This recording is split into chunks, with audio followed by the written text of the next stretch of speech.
चलो आज अपन देखेंगे practice on mutually induced EMF. इस प्रैक्टिकल के अंदर हम क्या देखेंगे कि हम दो कॉइल बनाएंगे और एक कॉइल को हम सप्लाई देंगे और उसके द्वारा दूसरे कॉइल में हम विद्युत वाहक बल को क्या करेंगे, इंड्यूस करेंगे, पैदा करेंगे, है ना। तो उसको हम बोलते हैं म्यूचुअली इंड्यूस्ड ईएमएफ।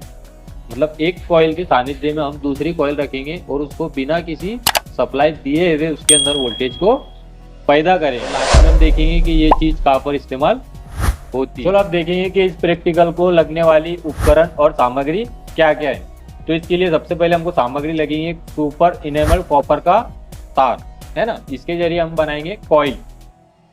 और दूसरा एक अपनों को लगेगा एक सिंगल फेज ऑटो ट्रांसफार्मर। इसके जरिए हम क्या करेंगे, उसको प्राइमरी जो कॉइल रहेंगी उसको सप्लाई देंगे।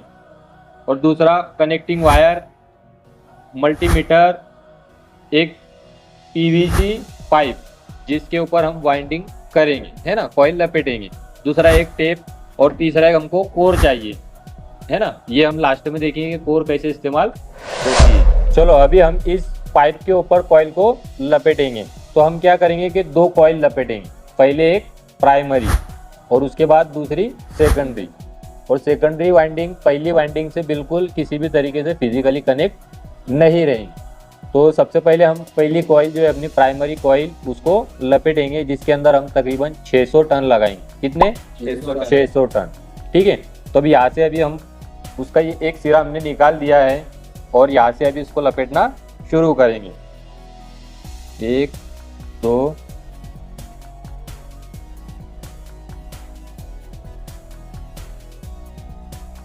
50।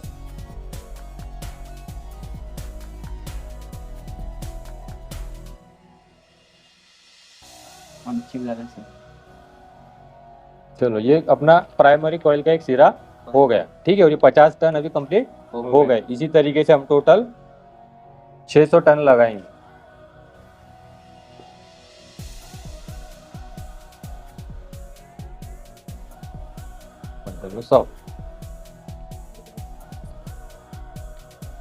चलो अभी ये 200 टन कंप्लीट हुए, अभी और 400 टन बाकी है। 201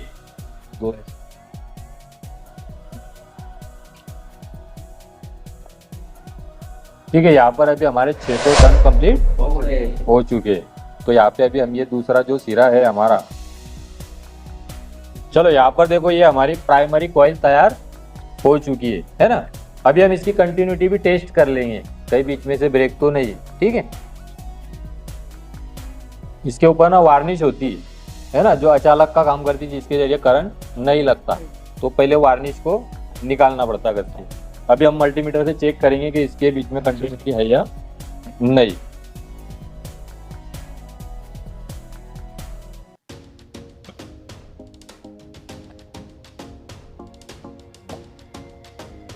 कंटिन्यूटी दिखा रहा है, इसका मतलब प्राइमरी वाइंडिंग ओके।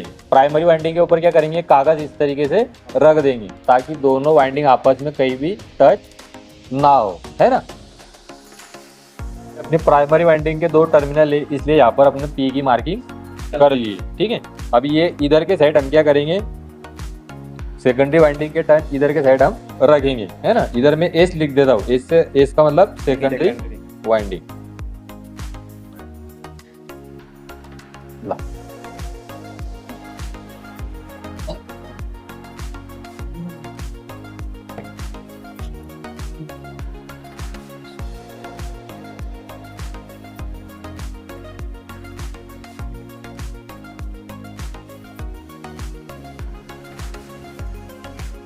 चलो अब ये प्राइमरी वाइंडिंग इसके अंदर, अब इसके ऊपर हम सेकेंडरी वाइंडिंग का टर्न चालू करेंगे। अभी हमने प्राइमरी में 600 टन लगाए, है ना।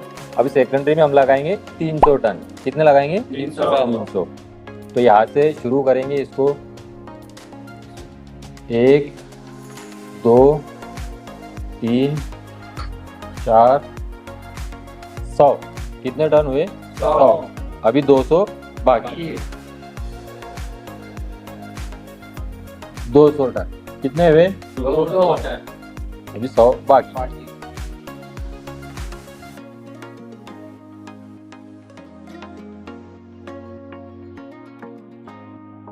चलो यहाँ पर अपने पूरे 300 टन कंप्लीट हुए, है ना। एक दो ज्यादा है लेकिन चल जाएगा। तो यहाँ पर हमने क्या किया, प्राइमरी के अंदर 600 टन लगाए और सेकेंडरी के अंदर 300 टन लगाए। अब ये हमारे सेकेंडरी कॉइल और ये हमारी प्राइमरी कॉइल। तो देखो इसमें हमने क्या किया कि प्राइमरी वाइंडिंग को सेकेंडरी वाइंडिंग के साथ कनेक्ट किया गया, नहीं किया। उल्टा के हमने क्या किया कि उसके ऊपर एक कागज रखे, पेपर रखने के बाद क्या हुआ कि ये दोनों ऑटोमेटिक इंसुलेट हो गए। और वैसे भी इनके बीच में क्या होता है, वार्निश इंसुलेशन होता ही है ना। तो दोनों वाइंडिंग आपस में किसी भी तरीके से कनेक्ट नहीं है। हम क्या करेंगे, केवल प्राइमरी को सप्लाई देंगे और सेकेंडरी के अंदर वोल्टेज को पैदा करेंगे।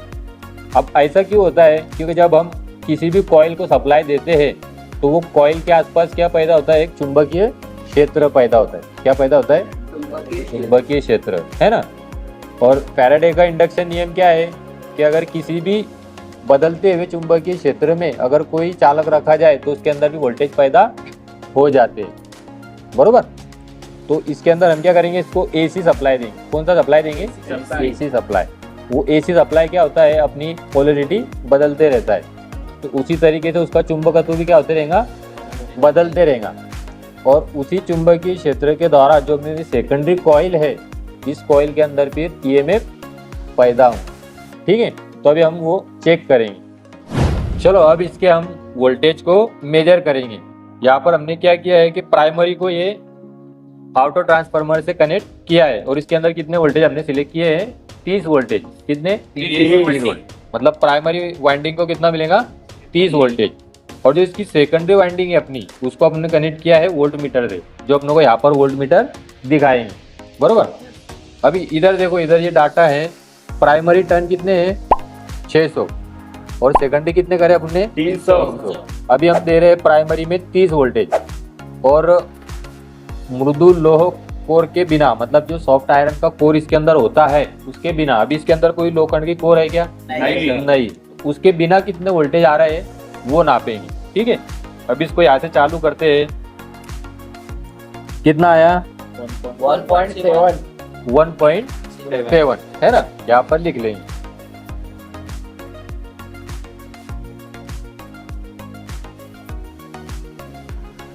अभी इसको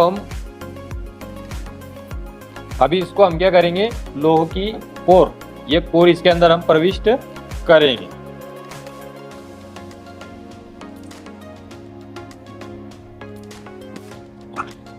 देखो इस प्रकार।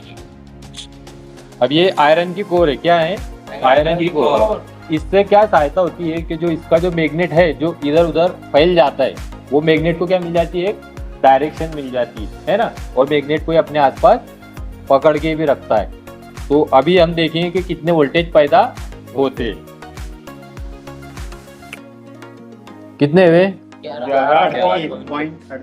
11.38 है ना। अब यहाँ पे लिख लेंगे 11.38।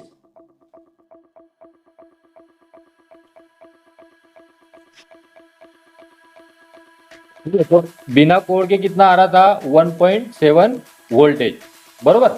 और जब हमने इसके अंदर कोर लगाए तब कितना आया, 11.38 है ना।